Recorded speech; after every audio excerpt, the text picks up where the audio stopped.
talking about the G minor etude by Curler. To me, this etude is about keeping a steady tempo, having a beautiful tone in all registers, being able to shift from smooth, slurred passages to crisp staccato, and to be able to make sudden changes in dynamic. To make sure that you have a great sound in the low register, make sure your corners are back, like you're saying and point the air down. Remember that the air should be warm and slow.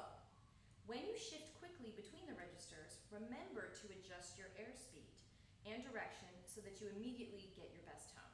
This is particularly important when you move to the low register and you need to slow your air down to get a nice big sound.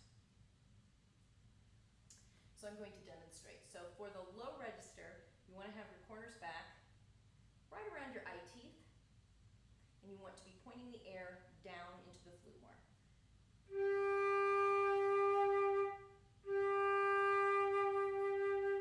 You want to make sure you have that first note centered with a great sound before you begin.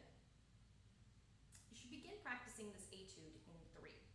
And no matter how fast you ultimately play it, you should always be subdividing every measure into 3. I'm going to start with the metronome set at 8th note equals 120 to demonstrate. At this slow tempo, make sure that you exaggerate the crescendo and diminuendo in each measure. It's a good idea to overdo it a bit at this very slow tempo because as you speed up, the overall effect will diminish. Here is measure 1 and 2.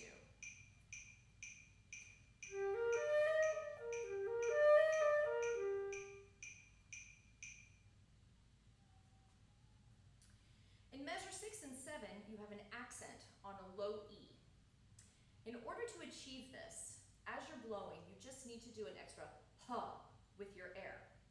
The best way to achieve this is by playing the rest of the measure softly, as is marked, and then giving that breath huh accent on low E flat.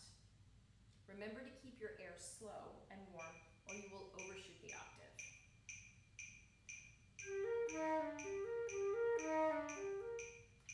You really want that low E flat to jump out. This is a little unusual because it's on beat 2 of the measure and not on the downbeat.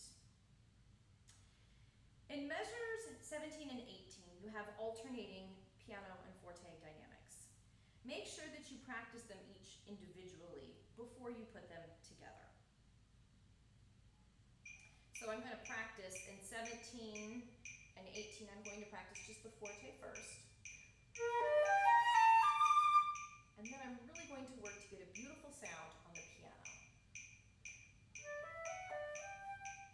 And then I'm going to work to put them together so that I get an immediate difference in the dynamic.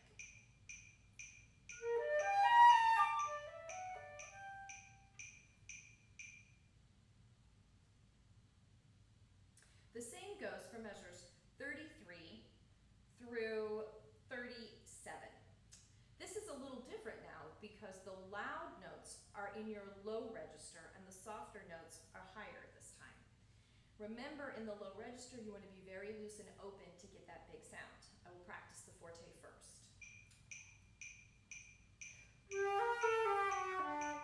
And it repeats. And then I will practice the piano.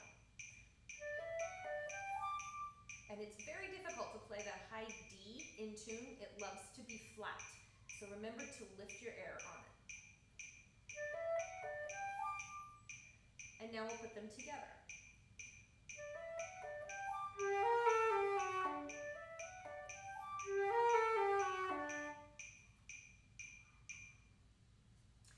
Always make sure to practice the correct road map for this piece. You take the DC at the end of measure 43, and you go back to the beginning. Play to the coda sign in measure 16, and then jump to measure 44 and play it to the end. It is important to always do this in your practicing so that your eyes know where to jump when you're under pressure. It is also helpful to take a highlighter to mark both the DC and coda signs in a bright color so your eyes can catch them more quickly. There isn't a lot of opportunity to play with vibrato in this etude. But do try to put 1 or 2 wiggles on the very last note. This will end the piece with elegance.